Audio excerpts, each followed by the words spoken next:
vangin nghe vangin nghe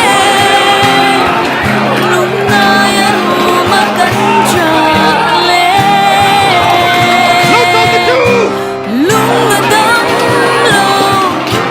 tha mong lòng ô cái tôn xin ngắm lâu anh anh cần tin tăng nè chuyện chân thì ngắm khăn u nào luôn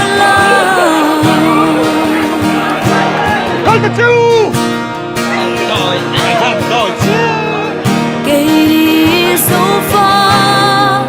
dần lên dòng tê hiện lung hoa đi nổi lên dài la xem đắm đắm ấy biết thì ít sung dễ linh mà lòng ít ban nắng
lệ hoa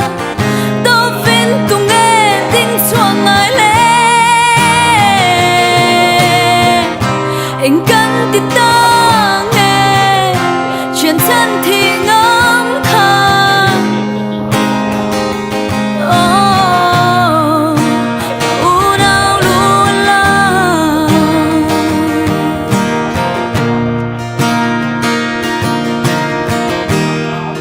cây đi dấu pha dần lên dòng tê hiểu lung hoa đi ngờ lên dài là xem đăm đăm ấy biết thi tít xuống dễ lên mà lòng ít ban nắng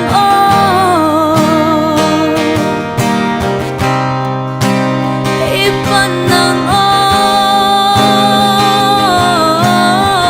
malam, ipan ng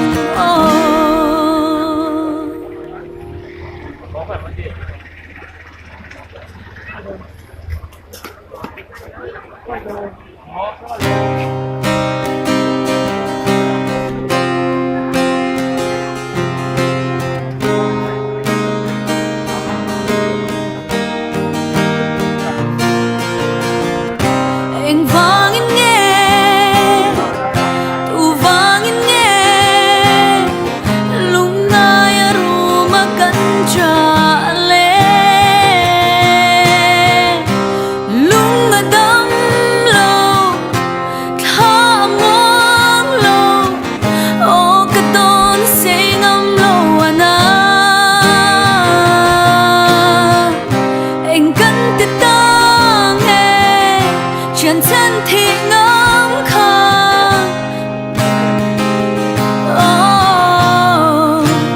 u nào luôn là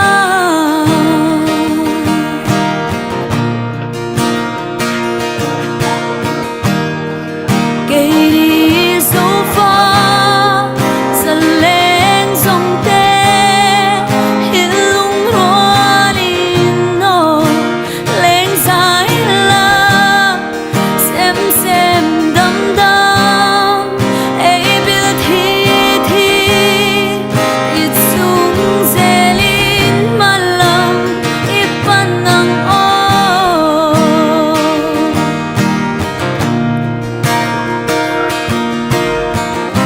tung nghe đi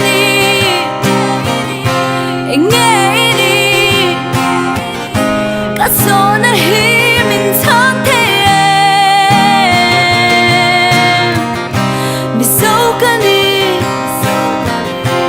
căn đi không nghe mi sâu căn đi na su u lệ nào chuyện lệ hoa tô viên tung nghe tiếng chuông ngài lệ anh cần tin ta nghe chuyện thân thì ngắm khang u nào luôn là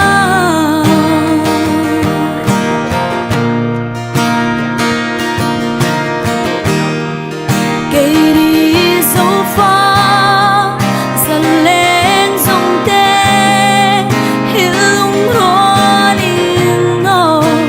lên dài là xem đăm đăm ấy biết thi tít xuống dễ lên mà lòng ít ban nắng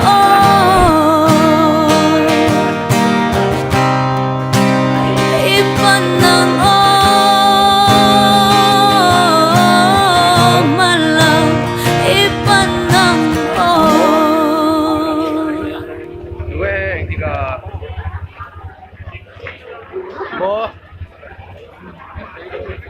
이쪽은 지향로 그래서 들어있다